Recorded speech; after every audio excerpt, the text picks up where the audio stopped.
Imagine this. 10 people vanish from a ship in the middle of the ocean in the blink of an eye.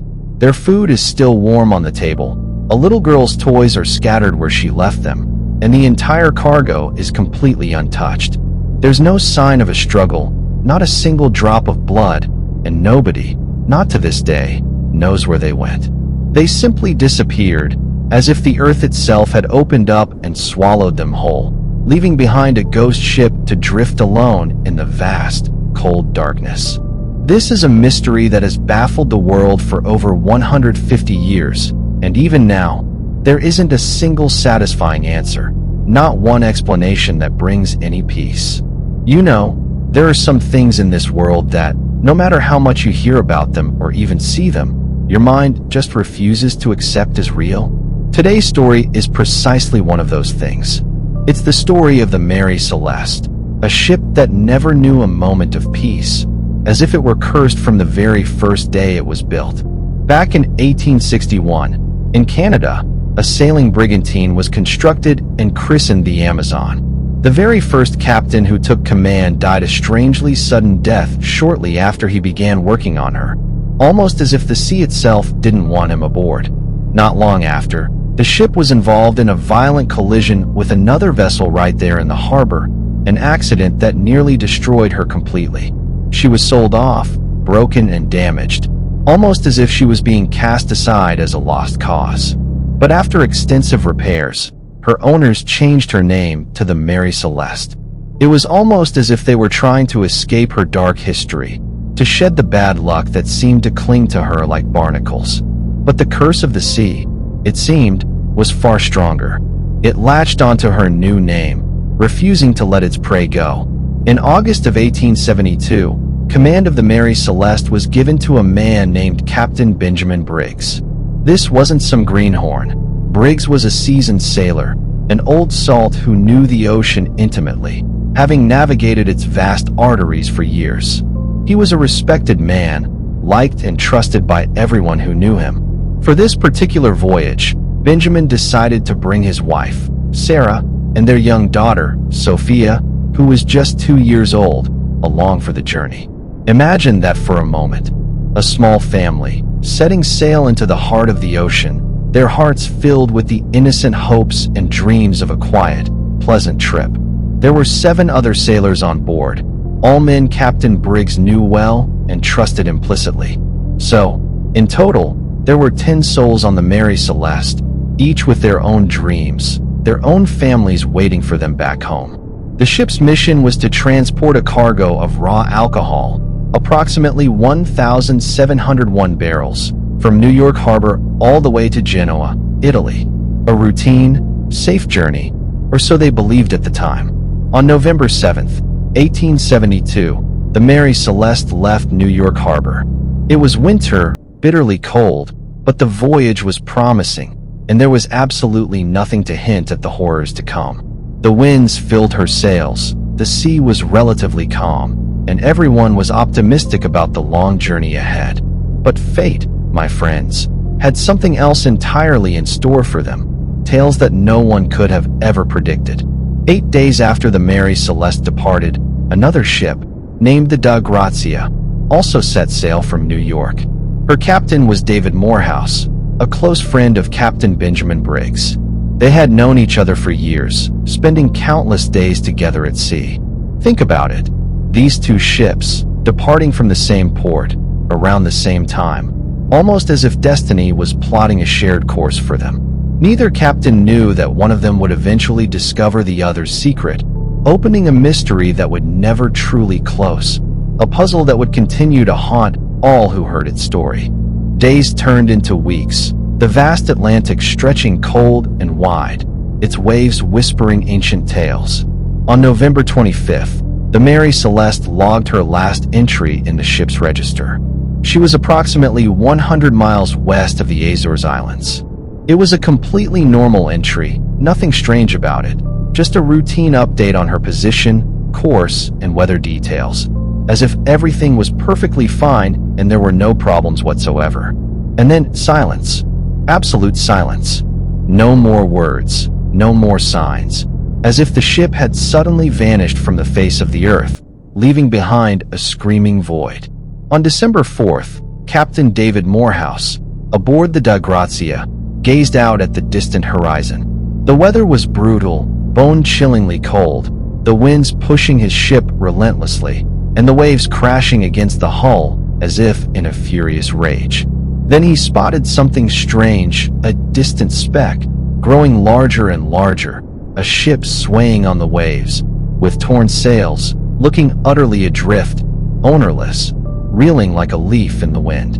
As they drew closer, hearts began to pound faster than the ship's engines, as if sensing impending disaster. Morehouse couldn't believe what he was seeing. It was the Mary Celeste, his friend's ship, the one he thought was well on its way to Genoa. But the sight was profoundly unsettling. There was no response, no movement on her deck, as if she were completely deserted. Captain Morehouse hailed her again and again, his voice cracking with anxiety, but no sound came back, only the echo of his own voice returning from the terrifying silence of the sea. He decided to send a team of his men to board the Mary Celeste to find out what had happened, why this ship was silent and unresponsive. Imagine that moment, a team of brave sailors, but with trembling hearts, stepping onto the ship of a friend they knew so well, a ship they had seen so many times in port. One step, then another, the silence screamed from every corner of the ship. No sound, no trace, not a single living soul. Only the wind whistling through her tattered sails, the sound of the waves crashing against the hull, and the echoing footsteps of the boarding party on the empty deck. The wind whistled through her tattered sails, almost as if it were lamenting the lost souls, and the only other sound was the relentless crash of waves against the ship's hull. The Mary Celeste drifted, a ghost ship seemingly risen from the depths. Her sails were a mess, some raised, others furled haphazardly, as if whoever had done it was in an incredible rush, with no time to finish the job properly. There were no signs of a violent struggle, not a single fly buzzing, nothing to indicate that people had been there just moments before. They had vanished, as if they had simply dissolved into the air. But the real shock wasn't in what they found, the shock was in what they didn't find. The entire crew, all 10 people, the captain, his family, and the 7 sailors, had vanished as if they had never existed.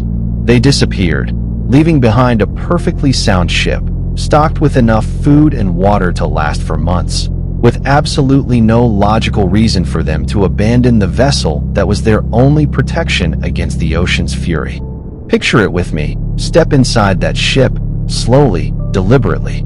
Everything was in its place, or nearly so, as if time had suddenly frozen. Food was still on the table in the mess hall, a typical sailor's meal of bread and meat, as if they had just been eating and suddenly got up, leaving no broken dishes.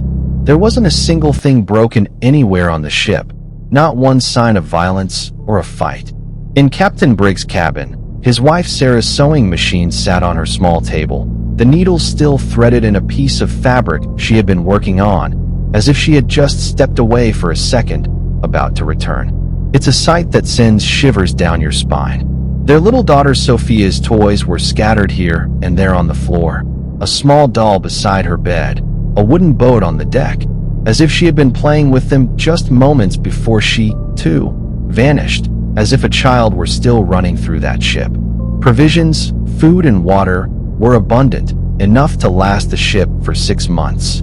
So, they didn't flee because of a lack of food or drink. Water was present in large quantities, and food was stacked high in the stores. So what happened? Well, what was missing? The ship's important papers, like the sextant and chronometer, were not found in the captain's cabin. These are essential navigational tools a captain takes with him if he intends to leave the ship, crucial for determining their position at sea. It's as if they intended to depart. But why? The ship's small lifeboat, also known as a yawl, was also gone from its davits. It seemed they had boarded it and left the ship in the middle of the ocean. But if they left, where did they go? Why did no one see them? Why was no one ever found? Where did they disappear to? The strange thing was that there were about 3.5 feet of water in the ship's hold. A lot of water, certainly concerning, but not enough to sink the ship, nor enough to make the entire crew abandon it in such a manner. Experienced sailors like these knew that the Mary Celeste could withstand far worse. The ship was seaworthy. That's the crucial point. There was no malfunction that would compel those on board to cast themselves into the unknown. After Captain Morehouse took her to Gibraltar, they fixed the water problem, and she continued her life as a ship, as if nothing at all had happened to her. The cargo of raw alcohol, valued at about $35,000 at the time, was mostly intact. So, it wasn't pirates who stole the cargo and fled, because the goods were still there. All of this makes you ask, what could possibly scare 10 human beings, including an experienced man like Captain Briggs, into abandoning a perfectly sound ship full of provisions and throwing themselves into the unknown? Many people have tried to explain what happened, but every theory has a weak point that prevents it from being truly convincing, almost as if the mystery refuses to be solved.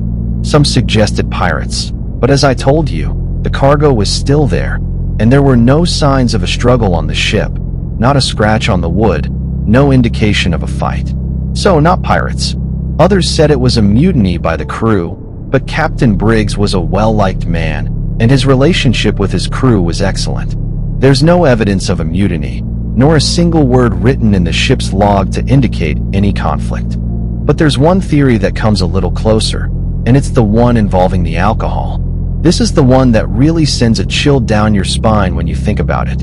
Imagine that those barrels of raw alcohol, perhaps, leaked or evaporated due to heat or pressure within the hold. This pressure could have created a very loud sound, like a small explosion, or a dense, terrifying vapor.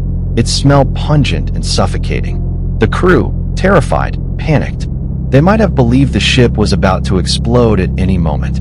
They quickly decided to board the small lifeboat, tying it to the main ship with a strong rope to wait until the danger passed, or until the vapor dissipated.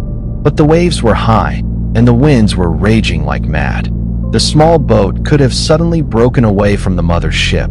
The rope snapped, and the waves swallowed them one after another, without anyone noticing, without them finding any refuge.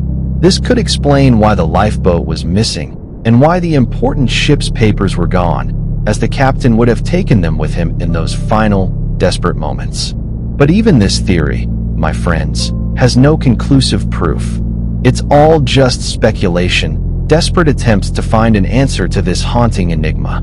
Can you believe that even today, the story of the Mary Celeste still gives you goosebumps? A routine voyage, transformed into an inexplicable nightmare, one that continues to haunt us.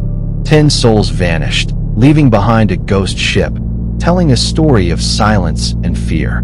The ocean, my friend, can swallow human beings without leaving a trace.